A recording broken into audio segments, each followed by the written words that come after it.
வணக்கங்க. வாங்க முடக்கச்சான் ஊறுகாய் எப்படி பண்ணலான்னு பார்க்கலாம். முடக்கச்சான் இலைகளை கழுவி சுத்தம் பண்ணி நல்லா ஈரம் போக எடுத்து வச்சுக்கோங்க. இதுக்கு தேவையான பொருட்கள் புளி, பூண்டு, கருவேப்பிலை, பெருங்காயத்தூள், மஞ்சள் தூள், மிளகு, சீரகம், கடுகு, மிளகாய்த்தூள், கடுகு வெந்தயப்பொடி, நல்லெண்ணெய். இதுதாங்க இதுக்கு தேவையான பொருட்கள். இதுக்கப்புறம் சட்டி அடுப்பில் வச்சுட்டு சட்டி காஞ்ச உடனே எண்ணெய் விட்டு நல்லா கழுவி சுத்தம் பண்ணி வச்சுருக்கோம்ல முடக்கத்தான் இலை, அதை போட்டு நல்லா வதக்கி எடுத்து வச்சுக்கோங்க.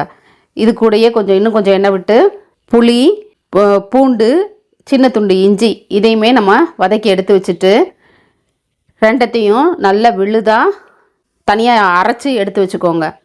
இதுக்கப்புறம் சட்டியில் மறுபடியும் கொஞ்சம் எண்ணெய் விட்டு கடுகு, தாளிப்பு பொருட்கள்லாம் போட்டு தாளிச்சிட்டு நம்ம விழுதாக அரைச்சி வச்சுருக்கோம் பார்த்திங்களா, அதையும் போட்டு நல்லா வதக்குங்க.